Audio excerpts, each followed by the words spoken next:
Sur Tweet TV. Tout de suite les titres. Résultats des législatives du 22 novembre. Le NTD passe devant l'UPC, le CDP reprend du poil de la bête et le MPP plus que confortable avec ses alliés pour une majorité absolue. Les résultats des législatives dans ce 20h et le décryptage de notre chef de desk politique. Et puis élection 2020 au Burkina Faso toujours. Le candidat Ambroise Farama n'est pas satisfait de ses résultats. Son parti, l'Organisation des peuples africains section Burkina Faso, PABF, a invité l'équipe de la CENI a démissionné. Encore une fois, merci de nous suivre. Nous le disions en titre. Le nouveau temps pour la démocratie NTD, parti de la majorité présidentielle, rafle 13 sièges aux législatives du 22 novembre. Le parti de Vincent Dabilgou se positionne devant l'Union pour le progrès et le changement de Zéphirin Diabré, qui se contente de 12 députés, dont 2 sur la liste nationale. Le CDP, Congrès pour la démocratie et le progrès, fait mieux que son score de 2015 avec 20 sièges. Après sa victoire au premier tour de la présidentielle, le MPP, Mouvement du peuple pour le progrès, avec ses 56 sièges obtenus, est assuré d'une majorité écrasante à l'Assemblée nationale avec la percée de ses alliés. Le point des résultats avec Abdoul Rahim Niénié. Pour le Burkina du futur, 4 sièges. Pour la 8e législature, 15 formations politiques sont représentées à l'Assemblée nationale avec une véritable démonstration du MPP, parti vainqueur à l'élection présidentielle avec 56 députés. Avec le soutien de ses alliés de l'Alliance des partis de la majorité présidentielle APMP, dont le NTD qui occupe 13 sièges, le parti a la majorité absolue qui est de 64 députés. Une situation confortable pour le parti au pouvoir qui entend dérouler sans difficulté son programme politique. Si nous ajoutons cette moisson des partis alliés, nous sommes largement au-dessus de la majorité absolue qui est de 64 députés. Donc, le camp présidentiel est tout à fait satisfait et heureux de ces résultats. C'est l'occasion vraiment de saluer la maturité du peuple burkinabé, des acteurs aussi du processus électoral, dont la CENI. Et on ne peut pas oublier les forces de défense et de sécurité puisque vous connaissez le contexte dans lequel ce scrutin s'est déroulé. Et donc, de mon point de vue, nous pouvons être satisfaits de ces résultats. Et donc, nous allons dire, il faut nous mettre au travail. Nous avons aujourd'hui tous les leviers institutionnels pour remettre donc le Burkina Faso sur ces défis et donc annoncés par le président Kaboré. Avec ces élections, la deuxième force politique, à savoir l'UPC, l'Union pour le progrès et le changement, qui avait obtenu 33 sièges en 2015, se retrouve cette fois-ci avec 12 députés, laissant donc sa place au CDP. Le NTD, par contre, est passé de 3 députés en 2015 à 13 députés en 2020. Nous sommes satisfaits parce que notre objectif a été doublement atteint, dans la mesure où la PMP, donc la majorité, remporte largement les sièges. Et nous sommes aussi satisfaits parce que notre parti, qui était presque inexistant, 3 députés donc à la 7e législature, passe provisoirement 13 députés, donc qui se positionne comme la 3e force donc, politique du pays. Ça, c'est à saluer. Et pour ça, nous sommes très satisfaits. Notons que ce sont 126 partis et formations politiques qui ont présenté des candidats pour ces élections législatives du 22 novembre pour 127 sièges à l'Assemblée nationale, dont 11 sièges sur les listes provinciales et 16 sur la liste nationale. Les résultats définitifs de ces élections doivent être publiés par le Conseil constitutionnel après examen d'éventuels recours. Des résultats provisoires pour ce qui est de ces législatives donc, qui sont toutes tombées.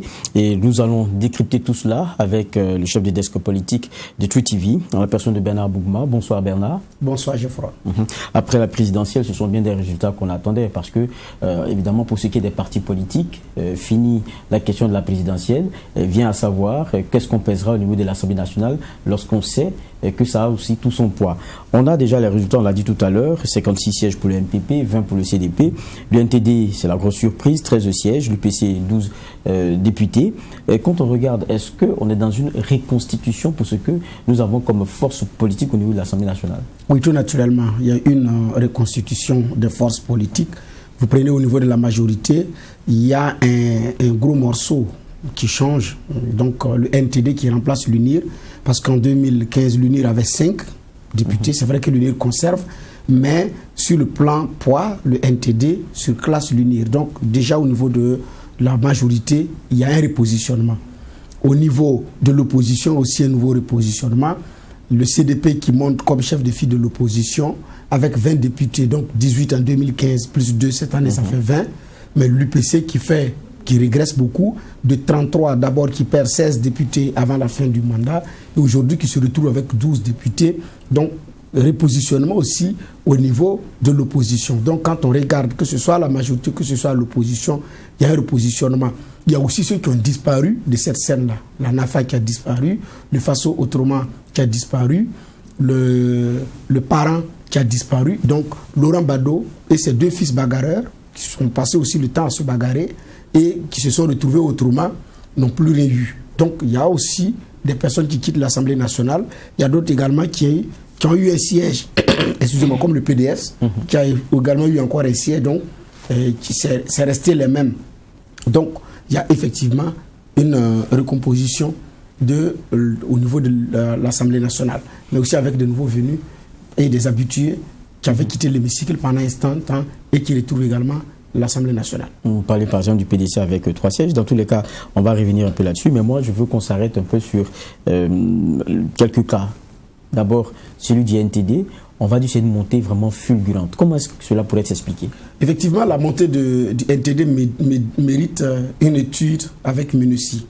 Voilà effectivement un parti qui est né pendant la transition par un ancien de l'ex-parti au pouvoir du CDP, qui a été ministre, Vincent Dabilgou, ministre d'ailleurs tombé avec Blaise Compaoré, qui crée un parti politique, qui se retrouve une virginité politique, qui s'en sort d'abord avec un ministère, donc le ministère des Transports. En son temps, c'était Soulama parce que le président lui-même ne pouvait pas venir. Et après, c'est le président lui-même qui prend son parti et qui prend le ministère, qui organise son parti, qui débauche au CDP, qui débauche au MPP, qui débauche dans d'autres partis politiques et qui a mené une campagne. Les cadres du NTD n'ont pas du tout chômé. Ils ont passé leur temps à faire la pré-campagne, avant même la pré-campagne de façon générale. Donc c'est des gens qui étaient toujours régulièrement en campagne, mais c'est aussi un ministère stratégique qui a des directions régionales, qui sont aussi, beaucoup qui sont des cadres aussi du parti, donc qui a su asseoir un leadership au niveau des bases, mais qui travaille aussi avec des anciens hommes politiques expérimentés, comme l'ancien maire de Léon, qui est élu NTD, comme Issa Bari, que nous venons de voir également, qui est un ancien du CDP, donc un ancien élu. Et donc, c'est en même temps des anciens hommes politiques qui avaient des bases. Et donc, la réalité aussi, elle est là, implacable, mais qui a aussi des ressources. Donc, c'est ce que le NTD a fait. Et a profité aussi des guéguerres au niveau des partis politiques. Il y a des bases où des frondeurs de l'UPC pouvaient prendre, ou bien l'UPC pouvait prendre, et le NTD a pris là-bas. Des endroits où le CDP aussi ne s'entend pas bien avec certains de ses cadres, le NTD a profité, glissé. Donc c'est un NTD de Vincent Dabilgou, soupçonné à tort ou à raison d'avoir d'un parti qui a été fabriqué par des tenants du parti au pouvoir, donc du MPP comme Simon Compaoré. Au début de la création, ça avait été donné comme parti fabriqué par Simon Compaoré, mais jusqu'à présent, ça colle toujours à la peau, reste à savoir si c'est vrai ou c'est faux. Mais quoi qu'il en soit, c'est animé par des anciens hommes politiques donc, qui ont su se réorganiser. Donc, il y a l'expérience du terrain, l'expérience d'hommes qui ont des ressources et qui ont aussi des hommes et qui ont profité d'une situation pour revenir effectivement à la surface. Mais c'est la grande surprise quand même de cette élection. Et puis il y a aussi le flop quand même de l'UPC qui se retrouve avec 12 sièges. C'est vrai qu'on pourrait comprendre avec les problèmes en interne, mais sur le terrain, on n'a pas pu inverser la tendance. Oui, non, effectivement là c'est un grave flop. On n'a pas pu inverser la tendance parce que d'abord 33, 18 en 2012, législative et municipale de 2012, l'UPC s'est en sorti avec 18 députés. Après l'insurrection, l'UPC revient avec 33 députés. Donc le parti a pris du galon. Et quelques temps après, les problèmes commencent.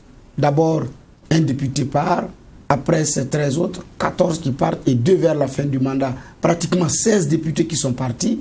Il y a des maires, donc des élus locaux qui sont partis. Il y a des conseillers municipaux qui sont partis, des leaders traditionnels, les religieux également qui sont dans le parti qui sont partis. Et donc ça jouait beaucoup au niveau de l'UPC. Et quand on regarde l'échec de l'UPC dans certaines zones et l'échec également des frondeurs de l'UPC, vous prenez les voix d'un frondeur de l'UPC et les voix d'un candidat de l'UPC, vous les additionnez, ça faisait un siège. Autrement dit, la bagarre à l'interne n'a pas été du tout favorable à Zéphirin Diabré. L'autre conséquence, c'est que Diabré aussi paye cash son rapprochement avec le CDP. Parce qu'au niveau du parti, il y en a qui n'avaient pas pardonné cela. Des cadres qui également sympathisaient avec le parti n'ont pas pardonné cela. Et des militants aussi n'ont pas pardonné. Certains insurgés aussi n'ont pas pardonné cela. Et donc à l'arrivée, ça se paye cash. Donc c'est une erreur de positionnement de 2015. Parce que ce que M. Diabré avait oublié en 2015, travailler à une réhabilitation du CDP, la première victime, c'est l'UPC, la première victime. Parce que si le CDP prend du galon, c'est l'UPC qui va régresser. Ce n'est pas le MPP qui est au pouvoir avec toute la machine du pouvoir. C'était déjà une erreur. Maintenant, avec les guéguerres internes, les choses se sont effectivement emballées. Et après la confection des listes, les gordes chaudes qu'on a vues et les démissions de dernière minute juste avant la campagne et pendant la campagne, on finit par affaiblir Zéphirin Diabré. Et donc aujourd'hui, c'est un parti qui se sort suffisamment diminué. Donc de deuxième force politique, elle part pratiquement pas là, parce que la première force, si on enlève le MPP, il y a l'UPC, il y a le CDP, il y a le NTD, avant maintenant l'UPC. Maintenant, s'il faut considérer les questions d'opposition, là, ça se positionne comme une troisième force politique. Et c'est très difficile déjà pour Zéphirin Diabré. Et aujourd'hui, c'est un parti également qui doit faire une réflexion profonde, faire sa mue et pouvoir rebondir conséquemment, parce que la dernière erreur au niveau de l'UPC serait une erreur qui ne va pas pardonner. Le parti risque effectivement d'avoir de sérieux ennuis s'il y a une erreur de choix à l'issue de ces élections. Là, Zéphirin Diabré et ses conseillers ont du boulot. On parlait d'ailleurs même de choix tout à l'heure, avec les futurs possibles, mais on parle aussi de ce CDP-là qui glane 2 sièges en plus quand on fait le rapport avec 2015. Quand on regarde la présidentielle, bon, le vin a été vraiment tiré, hein, on a vu l'écart qui a été monstre, mais c'est un CDP qui se rattrape un peu. Pour ce qui est des législatives, vous dites on se maintient. Le CDP a des avantages.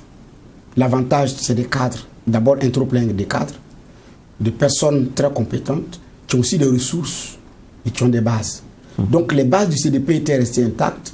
En 2015, je dis bien l'une des erreurs de M. Diabré, c'est qu'en 2015, certains du CDP ont voté pour M. Diabré à la présidentielle, même s'il n'y a pas eu d'appel officiel. Donc, il avait eu aussi les voix de ces messieurs-là. Aux législatives, où effectivement, le CDP s'en est sorti avec 18. Donc, cette année, il y a 2 qui se sont ajoutés, ça fait 20. Donc, ceux qui n'avaient pas pu compétir à cause de la loi Chérif de 2015 ont pu compétir cette année. Bonyessa Arsenier, comment on appelle, Achille Kapsoba, oui, et Luc Adolphe Tiao, le président Edi Komboyogo en personne, plus d'autres personnalités effectivement qui comptent. C'est vrai que 18 plus 2, ça fait 20. Le CDP aurait pu faire mieux, mais la réalité aussi, c'est que quand vous n'avez pas le pouvoir d'État, ce n'est pas aussi évident. Donc, c'était prévisible également que si les règles du jeu sont normales et qu'on allait avoir une compétition saine, le CDP, effectivement, allait avoir un score mieux que l'UPC qui a eu des problèmes. Donc, la réalité aussi, elle est là implacable. Parce que dans les villages, le logo du CDP est resté dans la tête des anciens, de ces personnes qui sont habituées à voter. Dès lors qu'ils voient le logo, ce parti est là. Donc nous, on votait ce parti toujours, on va toujours voter ce parti. Donc, il y a cet avantage du CDP, mais maintenant, j'ai dit également après les élections, il va avoir du boulot. Parce que, vous savez, Bonyessa Arsenier, c'était un ancien, c'est d'ailleurs le tout premier président de l'Assemblée nationale du Burkina, de l'ère Blaise Compaoré. Donc c'était le tout premier président, c'était en juin 92, président de l'Assemblée nationale. Donc c'était un ancien député, l'homme qu'on appelle monsieur de forme politique, donc un habitué de l'hémicycle qui revient. Donc, qui a eu aussi, dans sa zone Bagassi, qui n'a pas eu de challenger suffisamment sérieux. C'est vrai, il y a le ministre de la Santé de cette zone, mais qui est beaucoup plus vers Farah. Donc ça facilitait les choses, contrairement à Luc Adolphe Tiao, qui a été victime de la sociologie du vote. En réalité, c'est ce qui a fait que pour Luc Adolphe Tiao, ça n'a pas sérieusement marché au niveau du Sangué, même si c'est une personnalité également qui compte. Mais maintenant, par rapport au CDP, c'est un parti qui reprend du galon, qui se repositionne et sur qui également il faut compter, mais désormais, officiellement, pour l'animation de la vie politique burkinabé. En tant que chef de file de l'opposition, mais qui sait, peut-être qu'au nom de la réconciliation nationale, une main tendue pourrait faire en sorte qu'on ait un gouvernement d'union nationale. Ce n'est pas des éléments également à exclure, parce qu'il est clairement dit que le chef de l'État doit consulter son opposition sur les grandes questions liées à l'intérêt de la nation. Donc peut-être qu'on aura une telle situation. Sinon, c'est le CDP qui va véritablement animer l'opposition Et le vrai apprentissage d'un parti d'opposition pour un parti qui a perdu le pouvoir commence pour le CDP. Vous parlez d'angle qui pourrait être arrondi, et tout ça c'est bien, mais il y a aussi quelque chose qui ne concourt pas forcément à cela, c'est qu'on a un parti au pouvoir et ses alliés qui sont dans un confort des plus enviables. Quand on regarde avec ses alliés, déjà le parti MPP qui a 56 sièges, quand vous y mettez ses alliés, c'est un confort des plus intéressants. Justement, effectivement, le MPP a eu un siège de plus parce qu'en 2015 c'était 55, cette année c'est 56. 56 plus les 13 du NTD. On est en plus également les 5 de l'UNIR. Les 1 du PDS, maintenant, si le PDS va rester. Donc on est pratiquement à 83 ou au-delà, si mes calculs sont bien, par rapport à la majorité. Donc effectivement, il y a une majorité confortable et donc qui va même avoir de la difficulté pour intéresser ces messieurs. Parce que le NTD va demander plus de sièges. Le PDC de Saran-Sérémé avec 3 députés va demander un ministère. Il y a la répartition à l'Assemblée nationale par rapport au poste de vice-présidence. Et maintenant, s'il faut arrondir les angles, j'ai dit bien au nom de la réconciliation nationale, et qu'il faut faire un gouvernement d'ouverture, je vous avoue que ça ne va pas être très facile à gérer. Ça va être très difficile. Même déjà, avec cette situation, ça ne va pas être évident. Parce qu'il y a un parti politique comme l'UNIR qui a pris le risque d'aller avec le MPP dans la majorité. Je dis bien qu'il a pris le risque parce qu'il y a eu des problèmes. Si l'UNIR n'avait pas aussi eu le problème que l'UNIR a eu, le parti allait faire mieux en termes de gains, comme Alexandre Sankara n'a pas pu passer, alors qu'au niveau de l'UNIR, il aurait pu trouver, avec d'autres cadres qui sont partis, qui pouvaient se faire élire. Donc, il y avait déjà cette reconnaissance. Alors, est-ce que le MPP sera ingrat entre griffes, même si en politique on dirait que bon, la récompense c'était pour 2015, c'est réglé. L'UNIR qui a tout risqué, je dis bien, y compris d'avoir été insulté, ridiculisé par une bonne partie de l'opinion, qui a accompagné le MPP malgré tout ce qu'il y avait comme élément à assumer. Alors, est-ce qu'aujourd'hui les choses ont changé? Comment est-ce que l'UNIR va se positionner avec le MPP et le NTD qui a une majorité confortable, qui a beaucoup de députés? Ça va être effectivement difficile à faire. Et maintenant, s'il faut arrondir les angles, qui rentre et qui ne rentre pas? Parce que même à l'UPC, si l'UPC va intégrer la majorité, parce qu'il n'est pas exclu également que l'UPC aille à la majorité, qui on case et qui on ne case pas? Au niveau du MPP, qui on case et qui on ne case pas? Quand on sait que certains disent nous avons mouillé le maillot pour finir par nous retrouver comme ça, si le RPI est né, c'est parce qu'il y a eu des frustrations internes, certains le disent. Donc, comment est-ce que, après les élections, le gâteau sera partagé? Ça ne va pas être une affaire facile. En tout cas. Parler des gâteaux, vous avez évoqué le cas du PDC qui quand même revient avec 3 sièges, mais il y a ceux qui disparaissent. On a vu par exemple le cas du parent, ça veut dire qu'au sein de la PMP, ça devient difficile à négocier en termes de présence. Tout à fait. Le parent, c'est difficile parce que M. Sango, qui est ministre de la Culture, n'est pas élu. Le président d'honneur, Laurent Baddo, lui-même n'est pas élu. Tahirou Bari, qui était arrivé 3e en 2015, qui était député à l'Assemblée nationale, n'est pas élu. Ces messieurs, pour le moment, politiquement, sont accrochés à quoi? Seulement au parti.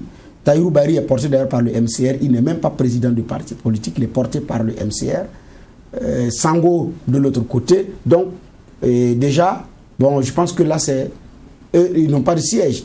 Ils vont d'abord regarder, bon, ça va être difficile, facile à gérer, bon. Donc, il y a des partis qui savent que là-bas, le sort est scellé.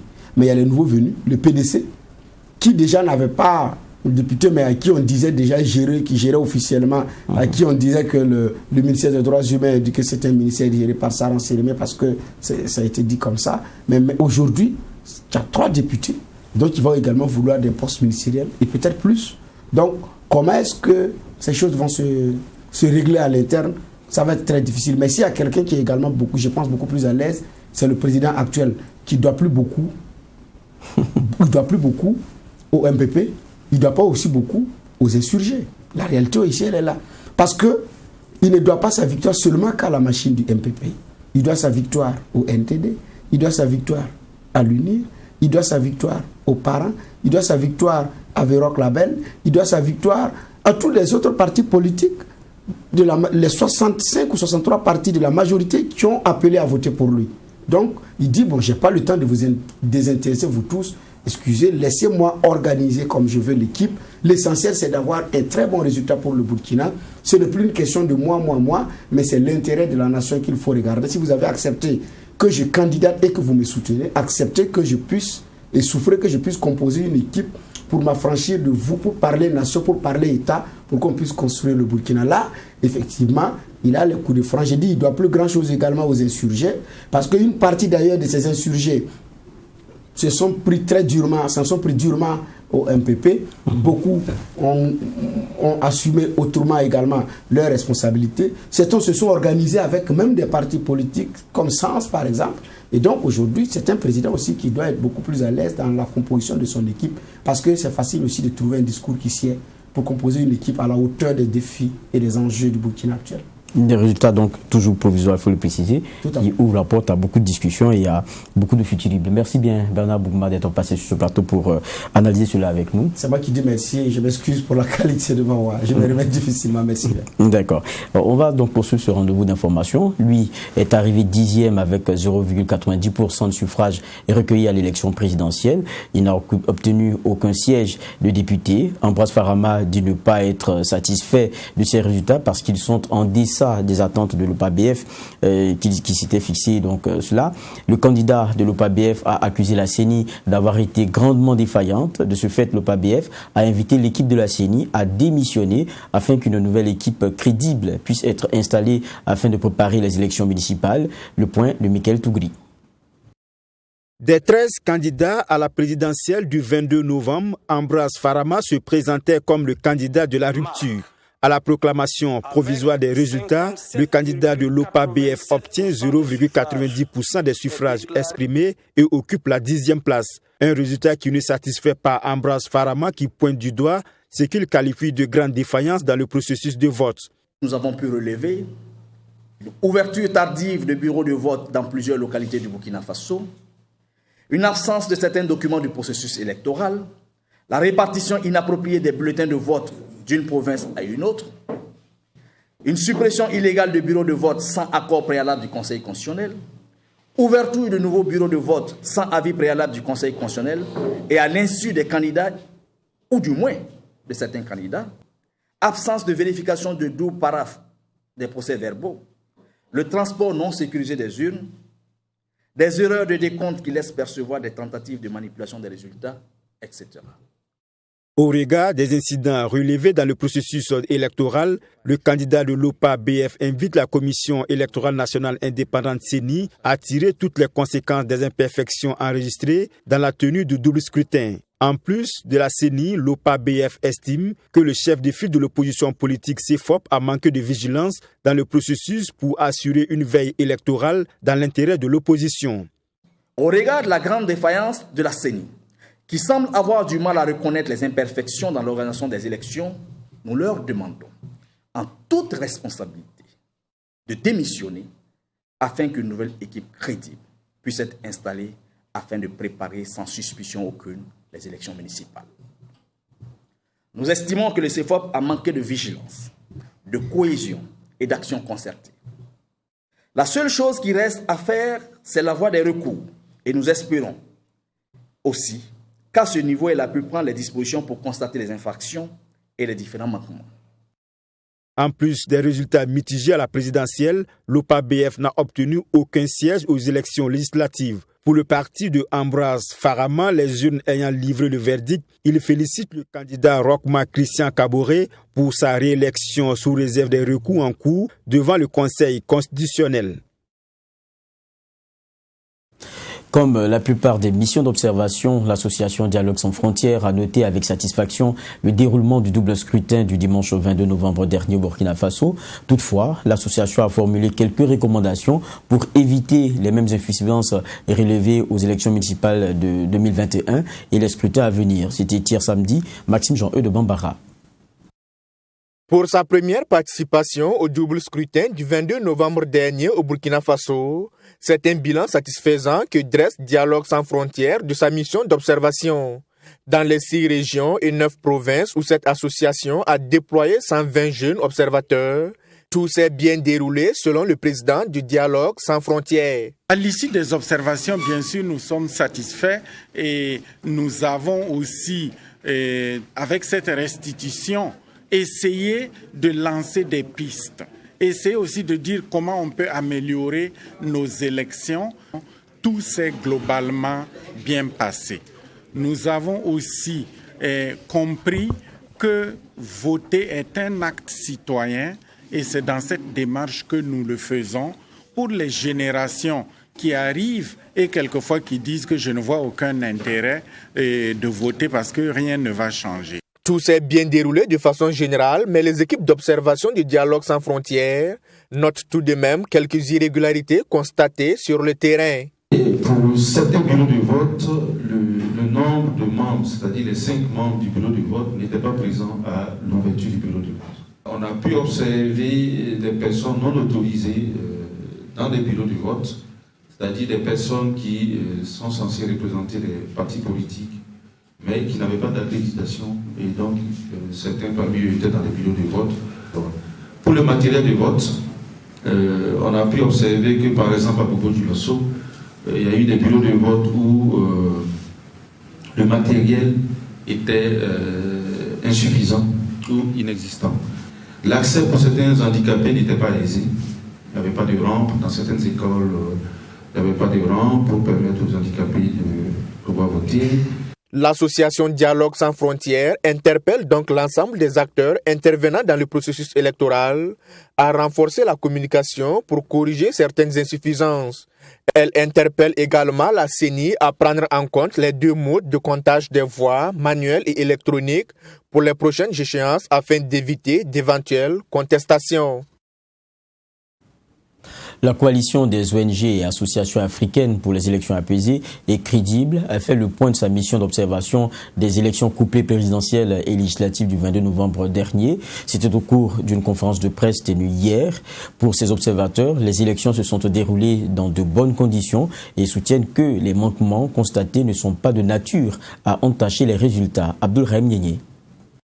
La coalition des ONG et associations africaines pour les élections apaisées et crédibles félicite les autorités burkinabées et en particulier la CENI pour la réussite des élections du 22 novembre dernier. Pour cette coalition, le défi sécuritaire a été relevé lors de ces élections. Aussi, comparativement à d'autres pays de la sous-région, les élections se sont déroulées dans un climat apaisé au Burkina Faso selon la coalition. Nous avons craint cette élection et voici que la campagne électorale s'est déroulée de manière générale bien. Ensuite, le scrutin du 22 s'est déroulé sans qu'il y ait de morts. Donc nous estimons de manière générale que les élections ici au Burkina sont des élections à apprécier. Nous avons vu que ces élections ont produit un résultat plus ou moins satisfaisant, contrairement aux élections que nous avons eues par le passé ici en Afrique de l'Ouest, mais toujours en 2020. Donc nous remercions donc le Burkina pour sa maturité politique. Selon cette coalition, les imperfections constatées au cours de ce double scrutin ne peuvent pas entacher la crédibilité des résultats. C'est pourquoi elle estime que le Burkina Faso, par la réussite de cette élection, donne une leçon de démocratie au reste du monde. Les manquements que nous avons relevés sont mineurs pour nous. Il n'existe pas d'élection dans le monde qui soit vraiment une élection parfaite, où il n'y a pas de manquement. Vous avez l'exemple de la plus grande démocratie du monde, qui est l'Amérique, où aujourd'hui, le président sortant est en train de crier à la fraude. Au Burkina, on ne parle pas plutôt de fraude, on parle bien évidemment de difficultés à déployer le matériel électoral, on parle de difficultés à ouvrir les bureaux de vote.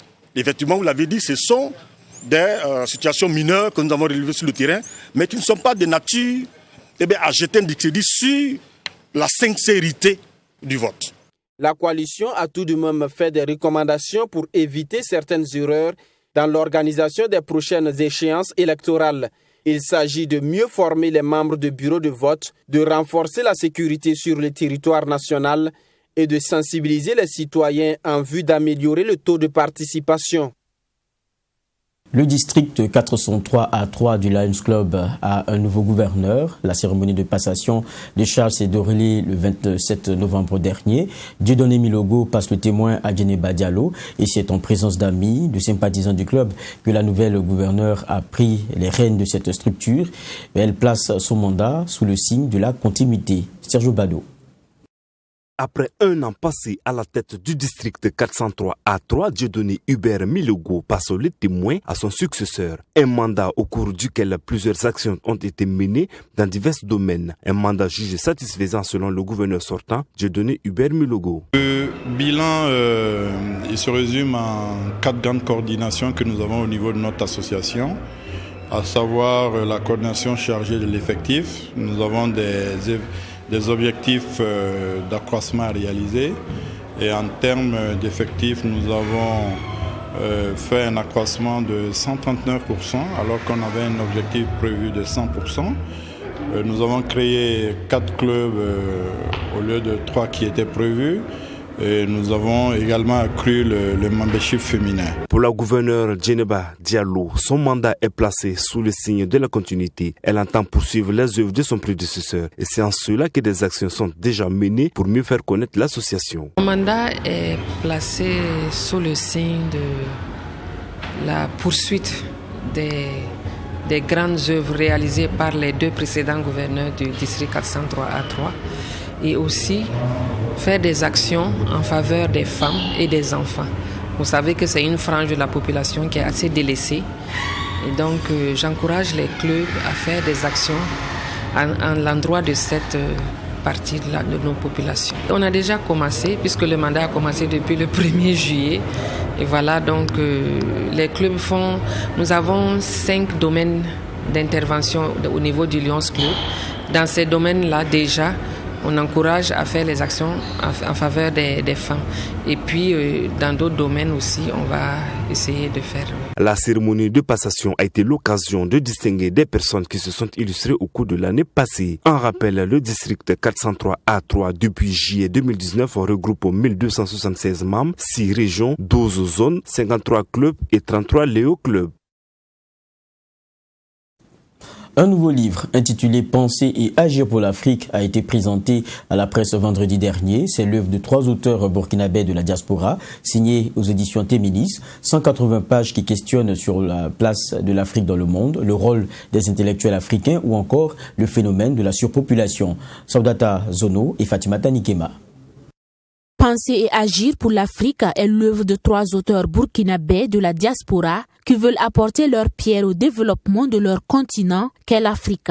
Dans ce livre, les auteurs abordent plusieurs thématiques, à savoir la place de l'intellectuel dans la société africaine, l'homosexualité, l'histoire de la révolution en Afrique. Les auteurs préconisent également dans l'œuvre la valorisation de la culture africaine. Nous avons également touché la question des langues. Parce que de notre point de vue, il est très important de faire en sorte que les enseignements au niveau du primaire, au niveau du secondaire, qu'on puisse introduire les langues nationales et progressivement au niveau supérieur ajouter les langues internationales. Et enfin, nous avons abordé les questions qui touchent la question de la démographie. Est-ce que l'Afrique est surpeuplée? Est-ce que l'Afrique est sous-peuplée? C'est des questions auxquelles nous avons essayé d'apporter des réponses, etc. Ce livre de 180 pages est le fruit de plus de 10 ans de réflexion d'un ingénieur en mécanique, d'un diplomate et d'un ingénieur en télécommunications. Ce fut donc une période de forte collaboration selon Bernard Zongo.